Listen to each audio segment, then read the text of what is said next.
それが人の世のためとなるからだ。必ずな。手に入れなければならぬものがある。しかし神はそれを拒否した。ならば奪うしかない。ウォーキングデッドか。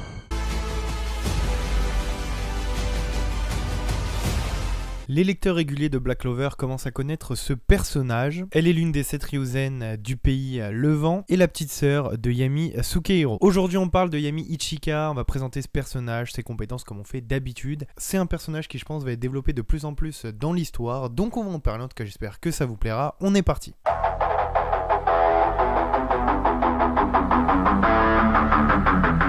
Quand on rencontre ce personnage, on voit Ichika se tenir derrière Ryudo Ryua quand Asta se réveille après avoir été guéri. Lorsqu'Asta ne se rend pas compte qu'il est loin du royaume de Clover, Ichika passe devant lui et fait glisser les portes de la pièce, relevant la vue sur le pays Ino. Lorsqu'Asta mentionne que Ryua ne semble pas fort, Ichika lui lance un regard furieux et l'avertit de ne pas manquer de respect au shogun. On voit ensuite Ichika vaincre les Badgers. Les 3 hommes font ensuite le tour de la ville voisine. En chemin, 4 bandits s'échappent d'un bâtiment et menacent Ryuya. Sur l'ordre du shogun, Ichika intervient et bat rapidement et facilement les bandits, les envoyant s'écraser contre un mur. Les citoyens célèbrent la victoire d'Ichika et crient son nom, reconnaissant. Par la suite, reconnaissant le nom de Yami, Asta lui demande si elle a un lien de parenté avec son capitaine, mais elle l'interrompt en lui saisissant la tête et en la serrant. Elle l'avertit qu'il ne devrait pas s'approcher autant et qu'elle n'aime pas les hommes comme Asta. Ryua lui révèle qu'elle est la petite sœur de Yami et qu'elle fait partie des Ryuzen 7, auprès desquels Asta doit s'entraîner pour devenir plus fort. Donc c'est un personnage où on a compris très vite qu'il avait un lien de parenté avec le capitaine d'Asta. On sent quand même qu'il y a un petit passé et je pense que par la suite ça sera développé par l'auteur, mais c'est un personnage qui est assez intéressant. Je pense que durant cet arc on va pas mal le voir vu que Asta va rester, j'imagine, un petit moment à cet endroit. Moi je trouve ça hyper intéressant qu'on en découvre en fait indirectement plus sur le capitaine. De toute façon on en reparlera après, on va parler avant de ses compétences. Donc déjà de ce que l'on sait, Ichika utilise la magie noire. Elle utilise cet attribut magique rare pour générer et manipuler l'élément des ténèbres. Elle a une force améliorée, donc Ichika est assez forte pour soulever Asta d'une main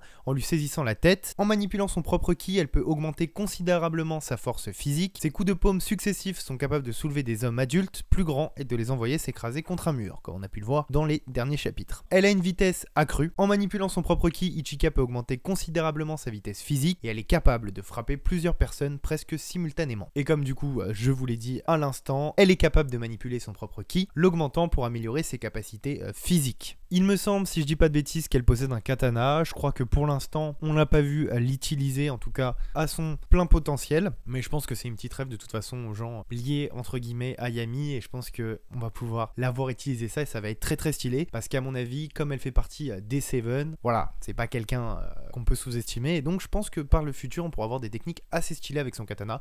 Mais voilà, je voulais juste ajouter ça.